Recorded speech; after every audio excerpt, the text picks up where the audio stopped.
Do people just really not understand what a furry is? This is file footage right now. That lawmaker has filed a bill that would keep furries from participating in school curriculum or activities. Oh, so they have no idea. If students don't abide by this, they would have to be picked up by their parents, or animal control would be contacted to remove them. Oh no, they're just stupid. Okay, let's talk about what is a furry. So about 2 months ago, news about furries being banned was making its rounds. Now, I actually came across this topic because I saw other clips involved with basically looking for an excuse to force gender identity upon people. It was an argument for transgender children and how they can't be allowed to change their gender, and the argument got kind of silly in which they were talking about kids identifying as cats and using litter boxes within schools. That's the dumbest argument I've ever heard, because if there was actually a school out there where kids were using litter boxes in the middle of their classroom or even in the restroom, I'm pretty sure we would all know about that, and we would be making fun of that school on a regular basis. But then when I decided to look up this, a couple news clips for this, because I thought it would be a funny story to go into, what is a furry, I came across a more recent issue in which that argument was continuing. In Oklahoma, there is a school in which a lawmaker has decided that kids are running around as furries. And his argument for furries is that kids are wearing headbands with cat ears, or they're wearing a waistband with a cat tail, and they're running around being a furry, wanting to use a litter box. The litter box argument has come back up. Now, I have met many furries, and I'm pretty sure there's a few furries within my community over on Comicstorian, and I have never once heard about them trying to use a litter box. Now, I'll admit, we don't sit around talking about bathroom preferences, but I'll tell you right now, if I was going out of this room to go use a litter box, I'd be like, yo guys, I'll be right back. I gotta go use the litter box and bury some sugar. It's gonna be a very self-deprecating channel, isn't it? All right then, continuing. And the Oklahoma lawmaker wants to ban cat ears and tails over at the school, essentially banning furry attire is what he's claiming. And I don't know how true this is, but it was making the rounds. But he said if the parents don't want to come pick up the furry children, that he'll send animal control to round them up. That sounds to me like bullshit, but in this day and age, I got no idea. So today, I wanted to sit down and actually explain what is a furry. And if you're an individual who clicked this video and actually wants to learn what a furry is and not the entire bullshit I just did, you're in luck. We're actually going to discuss it. So today I want to talk about what is a furry, where did it actually start, and what are the levels of furry? Because you'd be surprised there are quite a few levels of furry. Now to kick it all off, the furry fandom is a subculture of anthropomorphic animals and characters. Now this technically encompasses any humanoid person or happens to have any animalistic nature kind of things. So it encompasses quite a few things. The earliest depiction of what is noted as being a furry type character is actually in the 1970s. It was a part of the underground comics movement of the 1970s, and a pair of cartoonists basically made an anthropomorphic cat and basically showed it in explicit sexual content. The character was known as Omaha the Cat Dancer, and this storyline featured a character known as Susie Jensen, which was an anthropomorphic feline stripper. And that was the story. Now, obviously we've had in various other cultures a lot of characters that have cat ears, cat tails, dog ears, wolf gods, and everything from your 5,000-year-old dragon queen or whatever you want to refer to them as. And anime itself did get started around this time frame, but it's been depicted in various forms before that. But this is the earliest furry fandom that is being notated on the wiki, basically. In a 2007 study, the question of where did your furry fandom begin, most people cited in their childhood watching anime, cartoons, or things along these lines that featured anthropomorphic animals. I mean, I still remember as a kid there being an episode where April O'Neil and the Teenage Mutant Ninja Turtles turned into a cat. As an example of, like, just as a child,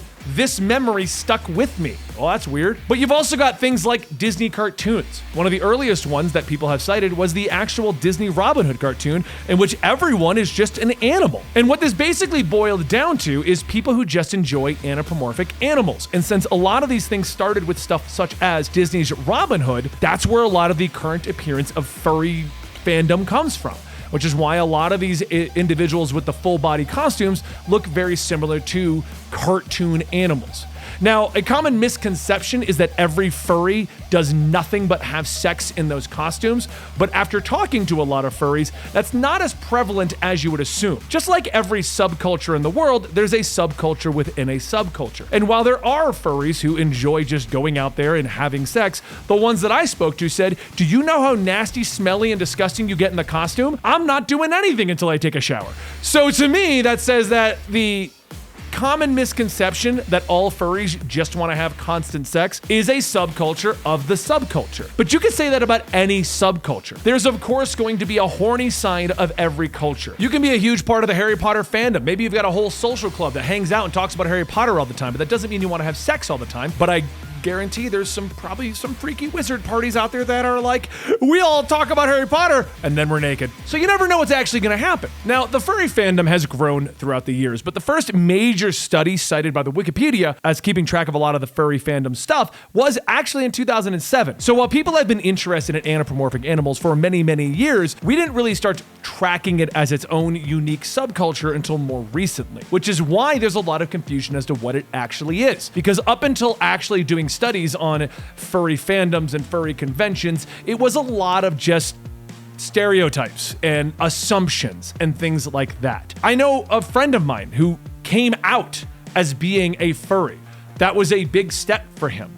And, congratulations to him, but I'm just saying the stigma against being a furry is that big, that it was that big of a milestone for him. But what I'm getting at with this whole thing is, bringing this back to the beginning of our discussion here, these lawmakers who can't spend 5 minutes doing a Google search to see what a furry is, don't understand that this is a deep and rich subculture within fandoms. Now, what actually encompasses an actual furry? That's the next big question, because we have everything from cat ears on an anime girl to a fully anthropomorphic rabbit starring in one of the Disney movies known as Zootopia, in which there's a lot of Rule 34 porn. So the true definition of a furry is any anthropomorphic animal, and that does encompass anything from just basic cat ears and a cat's tail in an anime character, all the way down to a standing upright fox girl who happens to have a little bit more of a lump where breasts would be, but hey, she doesn't technically have breasts because fox don't have breasts, kind of a situation. So everything from Zootopia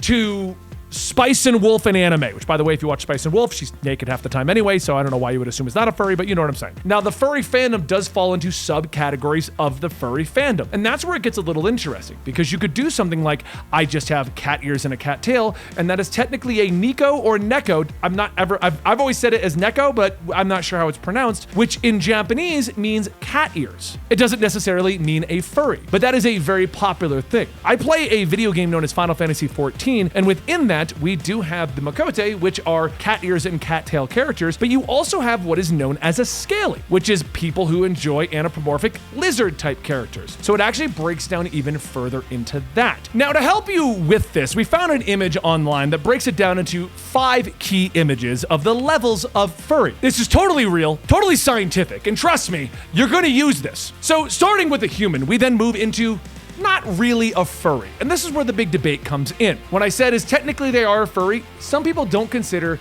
things like ears and a tail to be a furry, which is important for this lawmaker situation, but we'll get to that. The line begins to cross into furry when you start having more animalistic features. In the case of our image here, this particular person is having more fox-like features, such as some paws, or they have like the fox-style nose. We then cross into officially a furry. For me, what I consider to be officially a furry, even though I've told you what the official wording on it is, for me, it's when you're at a point where you don't need to wear clothing, because you have enough fur on your body to cover things. To me, that's what a furry has always encompassed, and I've always leaned towards. Beyond that is just anime. But again, I've given you the actual definition. All of this encompasses furry. You then move into officially no true clothing at all. That's furry. And then you move into animals where, as my image says here, what are you doing? We moved into trigonometry. We can't even talk about that. We're on YouTube. Move away, move away. Let's go back to the anime. Which brings me to the next thing I want to bring up.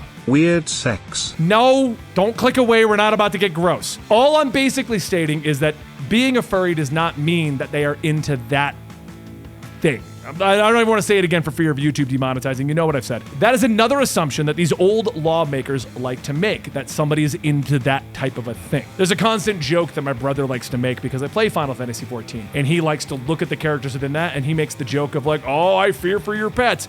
That's the stigma. That's a part of the lawmaker's idea of what a furry is. It's not. If you meet someone who is into that and a furry, that is over here. It is its own thing. That is not a part of it. Again, every subculture divides into more subcultures. And at some point it divides into you're just the weirdo in the subculture, but I think that's an entirely different discussion. And to make the discussion of what is a furry even simpler, I found an answer on the oddest place ever. WebMD. Furries are people who have an interest in anthropomorphic animals or animals with human qualities. Many furries create their own animal character known as a fursona, which functions as their avatar within furry communities. While fursonas are each based on an animal, a dog, cat, reptile, bird, wild animal, or even mythological, they walk upright like humans do and often have a cartoon-like appearance. Furries represent their fursonas through art, writing, online identities, and in the creation of fursuits, which are elaborate costumes depicting the individual's animal. Some fursuits are full costumes, while others are partial, including animal ears, tails, and gloves. WebMD, everybody!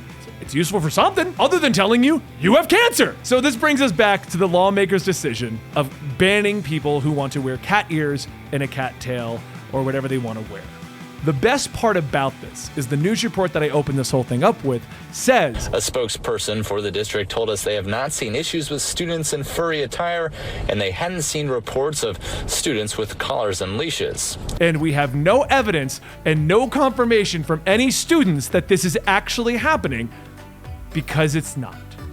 Because generally people aren't going to put on these things and go out there and do this kinds of stuff in public. If you had watched our sex toy video, it's a private part of their lives a lot of the time. When they're open about it, it's because they're around people that they feel they can be open about it with, be it their friends who are also doing it, or at a convention where you can put on the whole entire costume and whatever. I still remember at the Game Awards, Sonic Fox celebrated becoming fighting game champion or streamer of the world or whatever he was by announcing that he's a furry and putting on his hat. Well, hat or head, or I don't really know what furries refer to the head as, but the top of the costume, putting that on and announcing he's a furry. And that was like supposed to be groundbreaking for everyone in the furry community, all the way up to the LGBTQ rights. I remember that being a big deal because furries don't just come up to your door and go, hey, you want to watch Zootopia? Don't worry, what's in my duffel bag? It doesn't happen. So to bring this all around, what is a furry? The lawmakers have no idea. A furry is just someone who enjoys anthropomorphic animals. Be it a costume, be it that they just want to talk about them, be it that they just want to watch a Disney movie called Zootopia. Fun fact, that was an actual slip-up. That wasn't even a planned joke. Anyway, that's what I'm getting at. You can consider yourself a furry for just playing Final Fantasy XIV because you enjoy the anthropomorphic characters in there that have cat ears and a cat tail. But you could also consider yourself not a furry if you don't want to engage in the entire culture and the subculture and stuff like that. It's really just a group of people who just want to have fun and have a common interest. That's all it is. And it's not something that we should be banning at a school. If you have students who are barking, meowing, and causing a distraction, that's not a problem with furries. It's a problem with one student, and they need to be handled as the one student problem. And again, if there's a school out there that's putting in litter boxes, why have I not heard about that? I could do a whole video on that one, because that's just dumb at that point. But I hope you guys learned something today. I hope you had a lot of fun with the video. And don't worry, I don't personally think furries are a problem, but Benny's got a problem about twice a week on Mondays and Fridays. Make sure you like and subscribe.